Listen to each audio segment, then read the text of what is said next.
There are some common causes that underlie low utilization of emotional intelligence. Some people think that it's possible to have no emotional intelligence whatsoever. In fact, that's not true.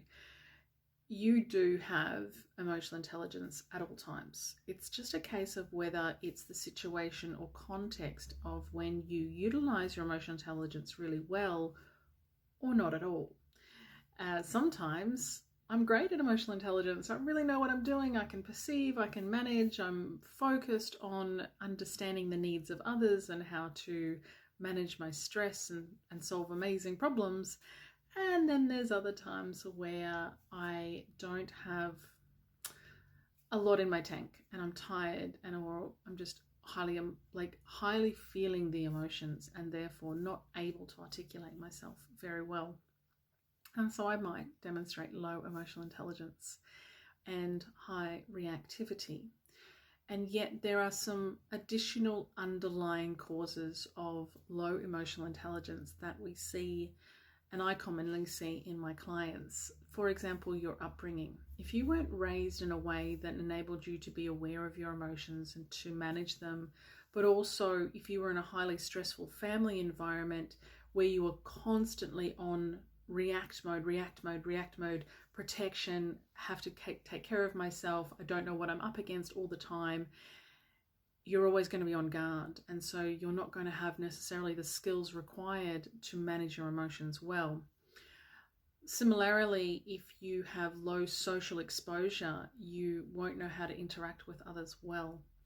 And if you also don't have that education and awareness component, whether that's in your family life or your school life, in your interpersonal relationships, in your work, you won't know what's appropriate in managing your emotions.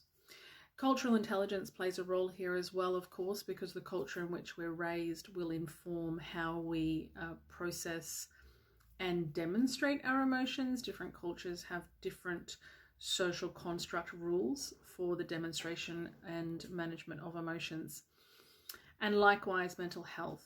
And so if you are experiencing challenges with your mental health, whether that's diagnosed or untreated, that is going to impact on your ability to manage your emotional intelligence and convey yourself in a positive way.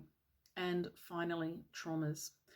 Big T traumas and little t traumas. Big T traumas are those huge, impactful things that significantly change our life, whether that's something highly traumatic in our childhood, or it could be a car crash, it could be an environmental disaster, it could be really anything, but it's huge trauma that really does impact us. But the little t traumas almost get dismissed. And that's unfortunate because they definitely impact the way we show up in the world. An example of this came up in a recent webinar presentation that I gave about cultivating emotional intelligence in teams, in which one of the participants spoke about how her last boss was something of a toxic bully, and she was left quite traumatized from that experience, not knowing how to move forward and not recognizing it as a trauma and therefore doing the work of healing from that grief.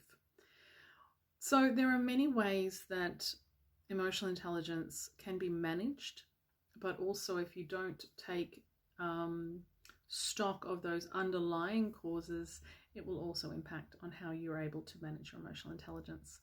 Reach out if you'd like to learn more. My name is Karen Marguerite, and I love to talk about emotional intelligence and all things coaching and consulting. Chat to you soon.